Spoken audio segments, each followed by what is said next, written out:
Salut à tous, bienvenue sur la chaîne Ultra World. Aujourd'hui, on embarque pour un voyage extraordinaire, une plongée dans l'histoire d'une femme dont la force, la résilience et la foi ont façonné l'un des héritages musicaux les plus emblématiques de tous les temps. Je parle de Rita Marley, la femme derrière Bob Marley, l'icône planétaire du reggae. Pendant plus de 40 ans, elle a été bien plus qu'une épouse ou une choriste. Elle a été le pilier silencieux, la gardienne d'un rêve, et une survivante face à des épreuves que peu d'entre nous pourraient imaginer. Derrière des hymnes comme One Love ou No Woman, No Cry, il y a une réalité complexe, faite de trahison, de dévotion, de violence et d'une foi indéfectible. Comment survit-on à une balle dans la tête pour remonter sur scène 48 heures plus tard? Comment élève-t-on les enfants de son mari et d'autres femmes, tout en portant le poids d'un héritage mondial? Et que signifie vivre dans l'ombre d'un homme adulé comme un prophète, tout en restant fidèle à soi-même? À 78 ans, Rita Marley a enfin décidé de briser le silence, et ce qu'elle révèle est à la fois douloureux, inspirant et profondément humain. Dans cette vidéo, on va explorer son histoire, dévoiler des vérités cachées, et remettre en question tout ce que vous pensiez savoir sur les Marley. Alors, installez-vous confortablement, mettez un pouce bleu, abonnez-vous, et activez la cloche pour ne rien rater. C'est parti pour une histoire qui va vous captiver jusqu'à la fin. Pour comprendre Rita Marley, il faut remonter aux racines de son histoire. Dans la Jamaïque des années 60, une île vibrante mais marquée par la pauvreté, les tensions sociales et une énergie musicale bouillonnante. Rita, née Alpha Rita Constancia Anderson en 1946 à Cuba, grandit dans le quartier populaire de Trenchtown, à Kingston. Ce n'est pas seulement un lieu, c'est le berceau du reggae, un creuset où la musique, la foi et la lutte se mêlent pour donner naissance à une culture unique. À l'époque, Trenchtown est un monde de contrastes. Des ruelles poussiéreuses où les enfants jouent pieds nus, des sound systems qui font vibrer les nuits, et une jeunesse qui rêve d'échapper à la misère par la musique. C'est dans ce contexte que Rita rencontre Bob Marley, un jeune homme discret, à la voix douce mais au regard perçant. Nous sommes en 1964, au Studio One, le cœur battant de la musique jamaïcaine, où des artistes comme The Scatalites et Peter Tosh posent les bases du ska et du rocksteady. Rita, alors membre des Soulettes, un trio vocal féminin, attire l'attention de Bob, qui est déjà un musicien prometteur au sein des Wailers. Il n'est pas du genre à faire le premier pas.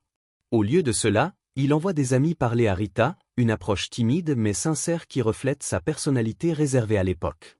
Il n'était pas direct, mais il y avait quelque chose dans son regard, confiera Rita des années plus tard. Cette connexion, presque magnétique, marque le début d'une relation qui va changer l'histoire de la musique. Rita, déjà mère d'une petite fille nommée Sharon, issue d'une relation précédente, représente un contraste avec Bob. Elle est indépendante, déterminée, et porte en elle une force intérieure forgée par une enfance difficile. Bob, lui, est un rêveur, un artiste avec une vision qui dépasse les ruelles de Trenchtown. Pourtant, il voit en Rita plus qu'une partenaire, il voit une alliée, quelqu'un capable de comprendre ses ambitions. En 1966, ils se marient lors d'une cérémonie simple. Rita a 19 ans, Bob en a 21. Ce n'est pas seulement un mariage d'amour, c'est le début d'un partenariat qui va transcender les épreuves, la gloire et même la mort. Mais un événement va bouleverser leur vie et leur donner une nouvelle direction. En 1966, l'empereur éthiopien Haïlé Sélassié, figure centrale du rastafarisme, visite la Jamaïque. Pour les rastafariens, Sélassié n'est pas seulement un empereur, il est Jah, une figure divine, le symbole d'une Afrique libre et d'une résistance face à l'oppression coloniale. Rita, présente dans la foule ce jour-là, raconte avoir vu des marques de clous dans les mains de Sélassié, une vision qu'elle interprète comme un signe divin. Ce moment scelle sa conversion au rastafarisme, une foi qui va devenir le socle de sa vie et de celle de Bob. Lorsqu'elle partage cette expérience avec lui, alors qu'il est aux États-Unis pour travailler et subvenir aux besoins de leur famille, Bob est transformé.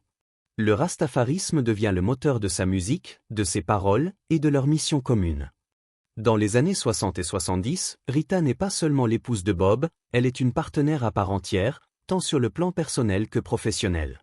En tant que membre des Itris, le trio vocal qui accompagne les Wailers, Rita apporte une harmonie riche et une présence scénique qui donne une âme unique au reggae de Bob.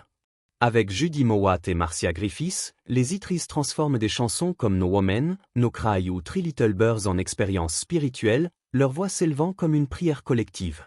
Mais le rôle de Rita va bien au-delà de la musique. Elle est l'encre de Bob, celle qui gère le foyer, élèvent leurs enfants, ceux d'Ella, Ziggy et Stephen, ainsi que Sharon, adoptée par Bob et maintient l'équilibre dans une vie marquée par la précarité et les tournées incessantes. Leur famille n'est pas conventionnelle. Outre leurs enfants biologiques, Bob et Rita accueillent des enfants issus de relations antérieures ou adoptés, créant un foyer où la musique, le rastafarisme et le chaos de la vie se mêlent. Leur maison à Hope Road, à Kingston, est un lieu bouillonnant. Des musiciens y répètent jour et nuit, des amis rastafariens y débattent de philosophie, et des enfants courent dans tous les sens. Pourtant, ce foyer est aussi le théâtre de tensions. Bob, fidèle à ses convictions rastafariennes, ne croit pas en la monogamie. Pour lui, les enfants sont des dons de Jah, et il vit sa vie amoureuse sans contrainte, une philosophie qui va profondément marquer Rita.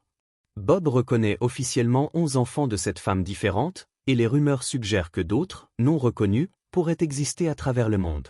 Parmi ces femmes, certaines, comme Cindy Breakspear, Miss Monde 1976 et mère de Damian Marley, sont des figures publiques. D'autres, comme Janet Hunt ou Lucy Pounder, restent dans l'ombre. Rita, elle, fait face à une réalité brutale. Elle élève non seulement ses propres enfants, mais aussi ceux de Bob nés d'autres relations, comme Julian, Karen et Rohan. Dans son autobiographie No Woman, No Cry, My Life with Bob Marley, elle confie la douleur et la jalousie qu'elle a ressenties, mais aussi sa décision de rester. Je refusais souvent de coucher avec lui, par peur qu'il n'ait été avec d'autres sans protection, écrit-elle. Pourtant, elle ajoute, j'étais tellement amoureuse de cet homme. J'ai serré les dents et tenu bon. Ce choix n'est pas seulement personnel, il est spirituel. Pour Rita, son lien avec Bob dépasse le cadre d'un mariage traditionnel. Elle se voit comme sa protectrice, sa confidente, son ange gardien. Cette dynamique complexe, amour, douleur et devoir, définit leur relation. Bob, de son côté, impose une règle, aucune de ses partenaires ne doit manquer de respect à Rita. Il n'a jamais permis à quiconque de me manquer de respect, se souvient-elle. Ce respect mutuel, bien que non conventionnel, est la clé de leur partenariat. En 1976, la Jamaïque est au bord de l'implosion. Les tensions politiques entre le Parti travailliste jamaïcain, JLP, et le Parti national du peuple, PNP, transforment Kingston en champ de bataille. Bob Marley, devenu un symbole de paix et de résistance à travers sa musique, est à la fois adulé et menacé. Sa popularité en fait une cible pour les factions politiques qui cherchent à l'utiliser ou à le réduire au silence. Le 3 décembre 1976, un événement dramatique va mettre à l'épreuve la résilience des Marley. Ce soir-là, des hommes armés envahissent leur maison sur Hope Road. Les balles fusent. Rita, assise dans sa voiture, est touchée à la tête. Bob reçoit 2 balles, l'une dans la poitrine, l'autre dans le bras. Leur manager, dont Taylor, est grièvement blessé. Par miracle, personne ne meurt. Mais l'attaque laisse des cicatrices, physiques et émotionnelles. À peine 48 heures plus tard, dans un acte de défi presque surhumain, Bob et Rita montent sur scène pour le concert Smile Jamaica, un événement destiné à apaiser les tensions nationales. Rita, la tête bandée, le sang encore visible dans ses dreadlocks, chante aux côtés de Bob. Lui, malgré ses blessures, livre une performance légendaire, levant les bras pour montrer au monde que la musique est plus forte que la violence. Ce moment, immortalisé dans les archives du reggae, est plus qu'un concert, c'est un acte de résistance. Rita, par sa présence, incarne une force silencieuse, un symbole de survie face à l'adversité. J'étais là pour montrer qu'il ne pouvait pas nous briser, dira-t-elle plus tard. Ce courage, rarement célébré à sa juste valeur, définit Rita Marley, une femme qui refuse de plier, même face à la mort. Après l'attaque, Bob s'exile à Londres pour des raisons de sécurité. C'est là qu'il enregistre Exodus, un album qui marie spiritualité, politique et émotion brute. Considéré par le magazine Time comme le meilleur album du XXe siècle, Exodus est un tournant dans la carrière de Bob, le propulsant au rang d'icône mondiale.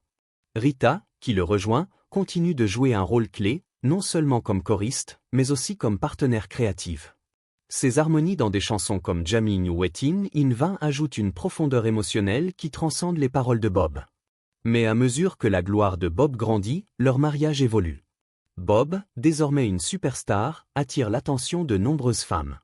Ses relations avec des figures comme Cindy Breakspear ou Anita Belnavi deviennent publiques, alimentant les tabloïds jamaïcains. Rita, confrontée à ces réalités, choisit de redéfinir son rôle. Je devais le voir comme un frère aimant, pas comme un mari au sens classique, écrit-elle. Cette transformation, bien que douloureuse, lui permet de rester ancré dans leur mission commune, diffuser le message du rastafarisme à travers la musique. Leur foyer reste un espace de contradiction. D'un côté, c'est un lieu de créativité, où les enfants grandissent entourés de musique et de débats philosophiques. De l'autre, c'est un lieu de tension, où Rita doit naviguer entre son amour pour Bob, sa foi, et la douleur des infidélités. Elle élève des enfants qui ne sont pas les siens, comme un acte de foi. Les enfants sont des bénédictions, peu importe d'où ils viennent, dira-t-elle. Cette philosophie, ancrée dans le rastafarisme, guide ses choix, même dans les moments les plus difficiles. En 1977, tout bascule à nouveau. Bob est diagnostiqué avec un mélanome acrolentigineux, une forme rare de cancer de la peau. Ce qui commence comme une blessure sous un ongle d'orteil devient une sentence de mort. Bob, fidèle à ses croyances rastafariennes, refuse initialement l'amputation, convaincu que son corps est un temple sacré. Rita, à ses côtés, l'accompagne dans un périple médical qui les mène de la Jamaïque à l'Allemagne, puis à Miami. Elle devient sa soignante, sa confidente, et parfois même la médiatrice entre Bob et ses autres partenaires. Dans ces moments, la complexité de leur relation atteint son apogée. Rita prépare des repas pour Bob, parfois, pour ses maîtresses, comme Cindy Breakspear, qui reste une présence constante. Il y avait de la douleur, bien sûr, confie Rita. Mais elle choisit de transcender cette douleur, s'appuyant sur sa foi pour rester à ses côtés. Les derniers mois de Bob sont marqués par une spiritualité profonde. Il reçoit une bague contenant, dit-on, des reliques du roi Salomon, un cadeau de la royauté éthiopienne. Rita, fidèle jusqu'au bout, l'entoure de musique et de prières. Le 11 mai 1981, Bob Marley s'éteint à Miami, à l'âge de 36 ans. Pour le monde, c'est la perte d'un prophète musical.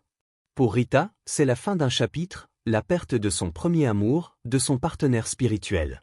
C'était comme une chute, dira-t-elle. Mais elle ne s'effondre pas. Au contraire, elle se prépare à relever un nouveau défi, préserver l'héritage de Bob. La mort de Bob marque le début d'une nouvelle bataille, bien plus complexe que tout ce que Rita a affronté auparavant. Bob, en tant que rastafarien convaincu, refuse de rédiger un testament, considérant cela comme une reconnaissance de la mort, contraire à ses croyances. Lorsqu'il s'éteint, il laisse derrière lui un empire musical estimé à 30 millions de dollars, mais sans directive claire. Ce vide juridique plonge la famille dans une tempête de procès, de trahison et de division. Rita, déterminée à protéger l'héritage de Bob, se retrouve au centre de controverses. Peu après sa mort, elle est accusée d'avoir falsifié des documents pour sécuriser des droits d'édition et des parts commerciales. Lorsque la fraude est découverte, les tribunaux jamaïcains la destituent de son rôle de fiduciaire, jetant une ombre sur son image publique. « Je voulais protéger ce que nous avions construit », expliquera-t-elle plus tard, sans jamais nier ses erreurs. Les enfants de Bob, au moins 11 officiellement reconnus, nés de cette femme différente, deviennent un autre point de tension. Certains, comme Imani Carroll, ne sont jamais officiellement reconnus par la succession. D'autres, comme Makeda Janesta, née après la mort de Bob, grandissent loin du cercle familial. Les tests ADN, les déclarations sous serment et les batailles juridiques deviennent monnaie courante. Pendant ce temps, des opportunistes, des producteurs et même des membres éloignés de la famille revendiquent une part de l'héritage. Malgré ces défis, Rita prend les rênes de Tuff Gong Studio et transforme la douleur en action. Elle lance la Rita Marley Foundation, qui soutient des projets contre la pauvreté et pour l'émancipation des femmes en Jamaïque et au Ghana. Elle poursuit également sa carrière musicale, sortant des albums comme Who Feel It Knows It, nommé aux Grammy Awards. Son fils Ziggy dira d'elle, « Sans ma mère, rien de tout cela n'aurait existé. La carrière de mon père doit tout à sa force. » Aujourd'hui, l'héritage Marley est une machine mondiale, évaluée à plus de 500 millions de dollars. Les enfants de Bob Iggy, Stephen, Cedella, Damian, et d'autres ont repris le flambeau, que ce soit dans la musique, les affaires ou l'activisme. La marque House of Marley s'étend aux casques audio, aux produits écologiques et même au cannabis. Mais derrière cette unité publique, les blessures du passé persistent. Certains enfants, élevés dans des foyers différents, se connaissent à peine. D'autres portent encore le poids d'une famille fragmentée par les choix de leur père. Rita, désormais retraitée à Miami, est entourée de ses petits-enfants, qui l'appellent Nana Rita.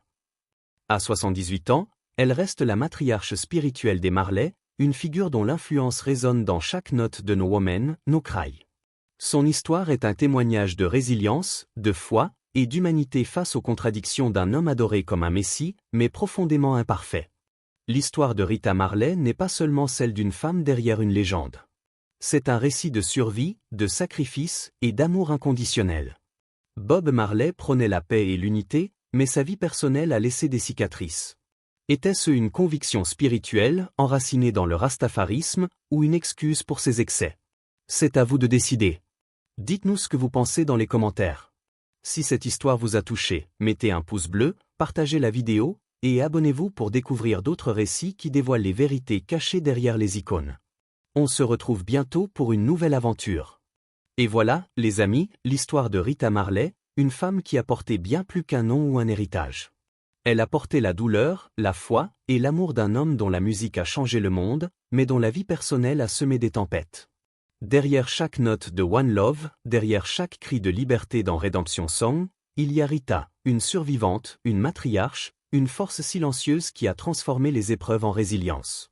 Bob Marley était un prophète musical, mais il était aussi humain, imparfait, déchiré entre ses idéaux et ses contradictions. Et Rita, à travers tout cela, a choisi de rester ou non pas comme une ombre, mais comme un pilier. Alors, qu'en pensez-vous? Le refus de Bob de s'engager auprès d'une seule femme était-il une expression sincère de ses croyances rastafariennes, ou une excuse pour ses faiblesses humaines? Et que dire de Rita, qui a transformé la douleur en force, l'amour en mission? Laissez vos réflexions dans les commentaires, je suis impatient de lire vos avis. Si cette histoire vous a ému, si elle vous a fait voir les Marley sous un nouveau jour, mettez un gros pouce bleu, partagez cette vidéo avec vos amis, et abonnez-vous pour ne pas rater nos prochaines plongées dans les histoires qui façonnent nos icônes. Merci d'avoir regardé, et à très bientôt pour une nouvelle aventure.